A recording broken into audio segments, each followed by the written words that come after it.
여러분 안녕하세요. 날이 많이 선선해졌죠? 완연한 가을입니다. 가을은 독서의 계절이죠. 서점에 가봤더니 신간이 많이 출간되었더라고요.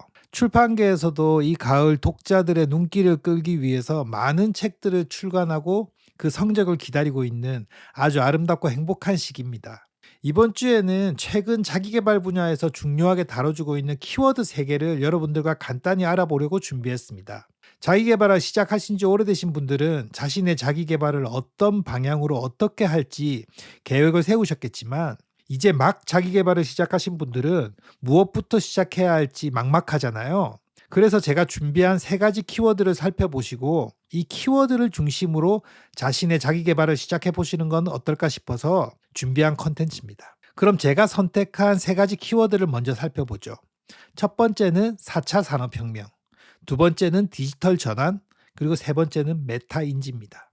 모두 기술적인 내용으로 이과적이다 생각하시죠? 그런데 그건 키워드만 그렇게 보이는 것입니다. 설명을 하나하나 들어보시면 이 3가지 키워드 모두가 인문학과 공학, 철학 등 여러 학문들이 융복합되어 있어요. 통섭이라는 개념으로 접근해 보시면 굉장히 좋은 인사이트를 얻을 수 있을 거라고 생각합니다. 그럼 바로 한 가지씩 살펴볼게요. 4차 산업혁명은 많이 들어본 말이죠. 이제 다들 이 단어는 머릿속에서 무엇인가 그림이 그려질 것입니다. 하지만 설명을 해보라고 하면 조금 주저하게 되죠. 오늘 제가 간단히 정리해 드릴 텐데요. 이 정도 알고 계시면 딱 좋을 것 같아요. 4차 산업혁명은 네 번째로 일어난 전 세계 산업의 판도를 바꾸는 혁신적인 기술을 일컫는 말입니다. 1784년 영국의 스티븐슨이 개발한 전기기관에 의한 혁신이 1차 산업혁명입니다. 기계화와 스팀, 그리고 수력의 힘으로 기존에는 사람과 동물이 주 동력이었던 것을 변화시켜서 세상을 바꿨죠. 그리고 1870년 전기의 힘으로 인해 대량 생산이라는 산업혁명이 일어납니다. 이게 바로 2차 산업혁명이에요. 그리고 1969년 컴퓨터와 정보화 그리고 시스템을 활용한 자동 생산이 다시 한번 전 세계 산업의 판도를 바꿉니다. 이걸 3차 산업혁명이라 불렀습니다. 그리고 오늘 이야기할 4차 산업혁명은 2016년 다보스 포럼에서 클라우드 슈밥 의장이 처음 4차 산업혁명이라는 단어를 사용하면서 본격적으로 대두되었습니다. 인공지능, AI라고 하죠. 사물 인터넷, IoT, 그리고 로봇, 드론, 자율주행, 가상현실들이 주도하는 현재 우리 실생활에 하나둘 활용되고 있는 혁명적인 기술을 말합니다. 곰곰이 생각해보면 방금 언급했던 이 키워드들이 현재 우리들 실생활에 깊숙이 들어와서 우리들의 삶을 때론 윤택하게 만들고 때론 또 지배하고 있기도 합니다. 제가 첫 번째 키워드로 4차 산업혁명을 꼽은 이유는 이 단어에 대한 명확한 이해를 바탕으로 여러분의 자기계발을 시작하는 것이 현재를 읽어가면서 이해하는 좋은 바탕이 될 거라고 생각했기 때문이에요. 산업을 바꾼다는 것은 시장의 판도를 바꾼다는 말이고요. 그 말인즉 우리들의 생각의 틀을 바꾸고 그것에 맞춰 우리들의 생각도 변해야 한다는 말입니다. 두 번째 키워드 디지털 전환이에요. 이 키워드도 많이 들어보셨을 겁니다. 단어 자체의 의미를 포함하고 있죠. 기존의 아날로그 시스템을 0과 1의 디지털로 전환한다는 뜻입니다. 이 개념을 조금 깊이 그리고 확장해서 살펴볼게요. 기존의 아날로그로 운영되던 것을 디지털로 전환한다는 것은 전산화 단계와 산업의 정보통신 기술을 활용하는 디지털화라는 2가지 단계를 거칩니다. 가장 쉬운 예로 예전에 테이프나 LP로 듣던 음악을 CD로 바꾸어서 전자신호를 읽는 방식으로 바꿨고, 그것을 다시 컴퓨터 파일로 변환해서 이제는 스트리밍 서비스로 듣게 되었죠. 음반도 판매량이라고 하는 상점과 유통 마케팅 판매라고 하는 단계에서 상점을 모바일 어플로 변화시켰고, 유통을 축소해서 비용을 줄이고 마케팅도 웹이라고 하는 공간에서 진행하는 이런 디지털 전환이 일어났습니다. 커피숍도 점원이 주문을 받던 것에서 어플이나 키오스크를 활용해서 주문하고요. 주문자가 직접 상품을 받아갑니다. 이런 식으로 디지털로 전환되면서 산업의 생태계가 변하고 그로 인해 직업이 사라지고 또 생기기를 반복합니다. 이 과정에서 우리는 기회를 발견하고 돈을 벌고 또 기회를 잃기도 하죠. 여러분은 자기 개발의 궁극적인 목적이 뭔가요? 자아 실현인가요? 아니면 월급 외에 부수적인 돈을 벌고 싶은데 무엇을 하면 될지 몰라서 그것을 위해 자기 개발이라는 것에 발을 들이셨나요? 사실 이유는 무엇이든 상관이 없습니다. 어떤 이유든 여러분이 현대 산업 구조와 이슈를 선점하고 그 흐름을 알아가는 것과 관심을 가지고 조금 더 깊이 들여다보는 것이 중요합니다. 기술의 영역이 아닌 관심과 이해, 그리고 내 삶이 어떻게 변할지 생각해보는 그 힘을 기르는 것이 바로 자기계발입니다.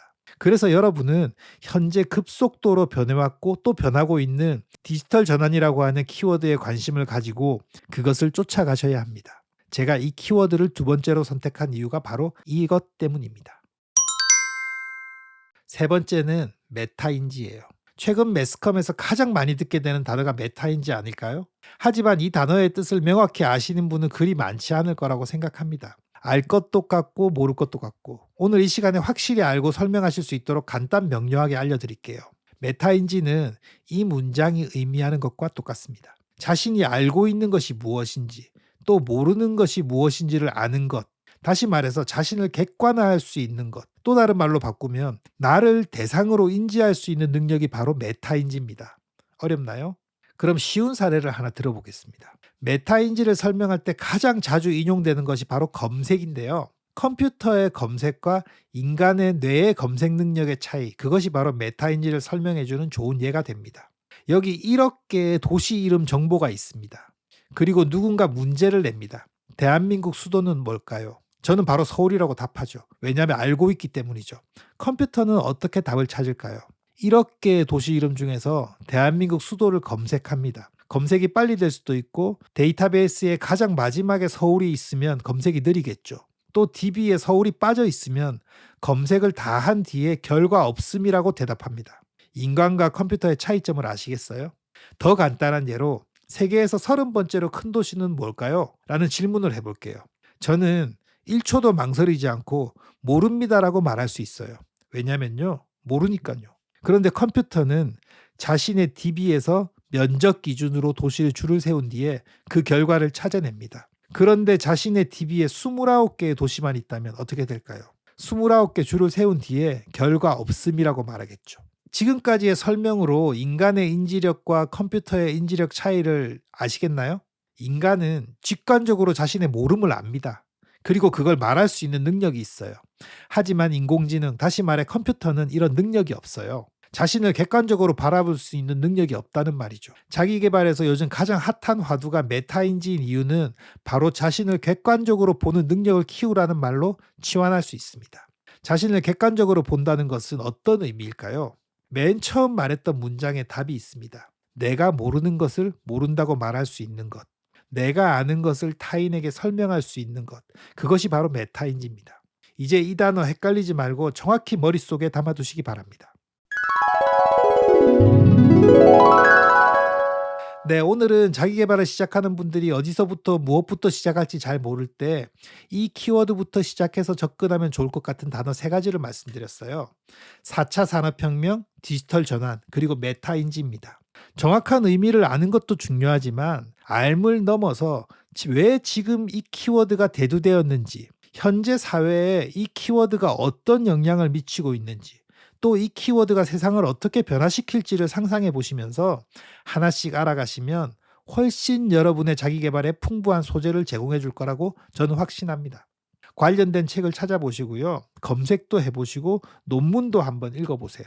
관련된 영화나 드라마, 그 외 여러 콘텐츠에 관심이 생기면 여러분의 자기계발은 조금씩 익어간다는 것을 잊지 마시기 바랍니다. 그럼 이번 영상은 여기까지입니다. 시청해 주셔서 고맙습니다.